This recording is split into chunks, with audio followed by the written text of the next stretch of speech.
Bismillahirrahmanirrahim. Assalamualaikum warahmatullahi wabarakatuh. Baiklah, saya di sini akan menjelaskan pemateri 2 sampai 14. Pemateri yang kedua itu tentang hakikat pendidikan anak usia dini. Pengertian anak usia dini adalah sosok individu yang sedang menjalani suatu proses perkembangan dengan pesat dan fundamental bagi kehidupan selanjutnya. Anak usia dini berada pada rentang usia 0 sampai 8 tahun. Pada masa ini, proses pertumbuhan dan perkembangan dalam berbagai aspek sedang mengalami masa yang cepat dalam rentang perkembangan hidup manusia. Proses pembelajaran sebagai bentuk perlakuan yang diberikan pada anak harus memperhatikan karakteristik yang dimiliki setiap tahapan perkembangan anak. Faktor yang mempengaruhi pertumbuhan dan perkembangan. Pertumbuhan artinya bertambahnya ukuran, berat badan, dan tinggi badan. Pertumbuhan manusia terjadi sejak dalam masa kandungan hingga dewasa. Pertumbuhan manusia akan berhenti saat dewasa. Pertumbuhan manusia dipengaruhi oleh faktor makanan, kebiasaan berolahraga, serta gen dari orang tua. Makanan yang baik untuk pertumbuhan adalah makanan yang bersih, sehat, dan bergizi.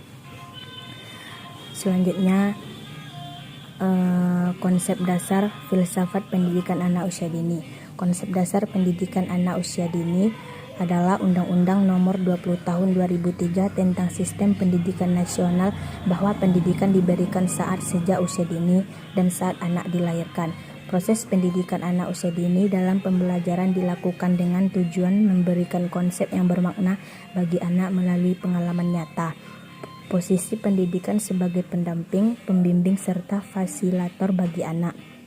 Pendidikan anak usia dini diajarkan dengan cara bermain, dengan begitu tidak akan menampas haknya.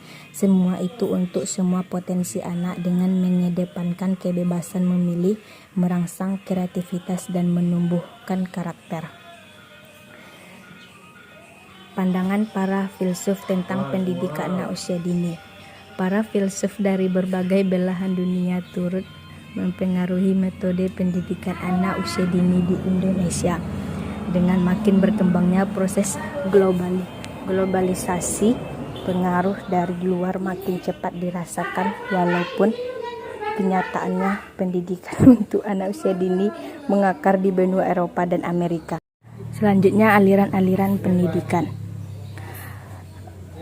Hakikat manusia menurut Ibnu Khaldun adalah sebagai hamba dan wakil Allah di muka bumi. Makhluk yang diciptakan Allah dengan segala potensi, dilengkapi dengan panca indera pendengaran, penglihatan, dan akal untuk menjadi intelek murni dan memiliki jiwa perspektif.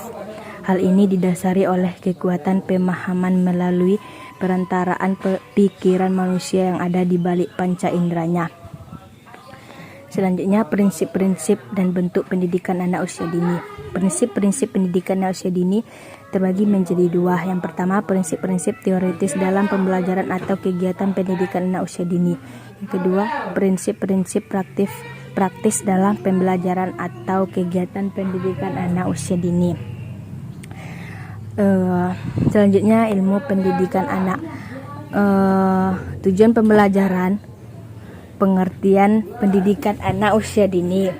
Yang kedua, kompetensi pendidik. Yang ketiga, kedudukan pendidikan. Yang keempat, pengertian peserta didik pendidikan anak usia dini. Yang kelima, tumbuh kembang peserta didik dalam kurikulum pendidikan anak usia dini. Selanjutnya, konsep pendidikan anak dalam pandangan agama. Konsep pendidikan anak dalam pandangan agama dapat diartikan suatu upaya membimbing, mengarahkan, dan membina peserta didik yang dilakukan secara sadar dan terencana agar terbina suatu kepribadian yang utama dan sesuai dengan nilai-nilai ajaran agama. Usaha mempengaruhi jiwa anak didik melalui proses pendidikan menuju tujuan yang diciptakan, yaitu menanamkan takwa dan akhlak serta menegakkan kebenaran sehingga terbentuklah manusia yang berpribadi dan berbudi luhur sesuai ajaran Islam. Tujuan konsep pendidikan anak dalam pandangan agama. Tujuan pendidikan anak usia dini dalam pandangan agama Islam adalah memelihara, membantu pertumbuhan dan perkembangan fitrah manusia yang dimiliki oleh anak sehingga jiwa anak yang lahir dalam kondisi fitrah tidak terkategori oleh kehidupan duniawi. Selanjutnya, pendidikan anak dalam sudut pandang hukum.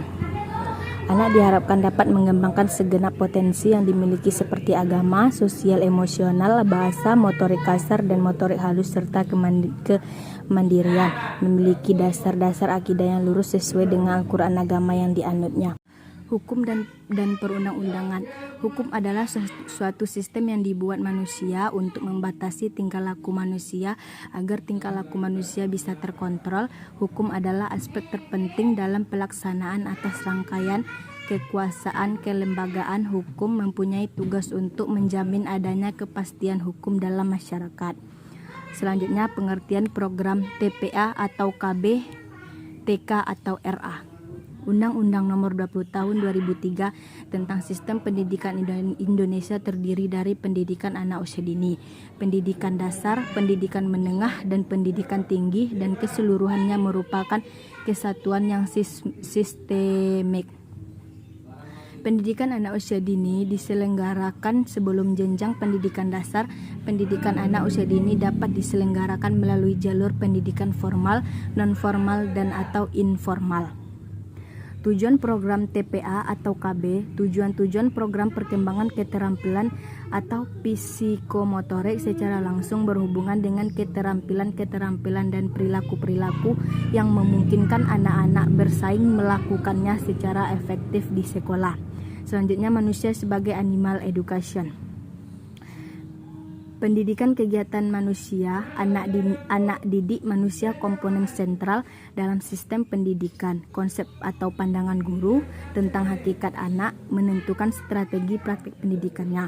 Pandangan yang benar dan jelas tentang hakikat anak akan terhindar dari akses dampak negatif perkembiatek yang pesat. Selanjutnya, perilaku hubungan manusia.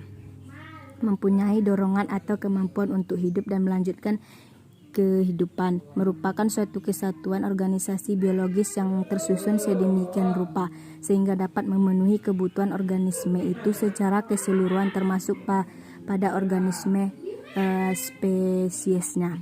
Teknologi informasi dan komunikasi dalam pendidikan anak. Teknologi informasi merupakan segala hal yang berhubungan dengan proses penggunaan sebagai alat bantu, manipulasi, dan pengelolaan informasi. Sementara teknologi komunikasi adalah segala sesuatu yang berkaitan dengan penggunaan alat bantu untuk memproses dan mentransfer data dari perangkap yang satu ke lainnya. Selanjutnya, pengertian pendidikan karakter. Pendidikan karakter terdiri dari dua kata, yaitu pendidikan dan karakter. Artinya melalui proses pendidikan tersebut nantinya dapat dihasilkan sebuah karakter yang baik. Nilai-nilai karakter anak usia dini: kejujuran, toleransi, kedisiplinan, kemandirian. Baiklah, hanya itulah pemateri saya pada hari ini. Kalau ada kata yang salah mohon dimaafkan. Wassalamualaikum warahmatullahi wabarakatuh.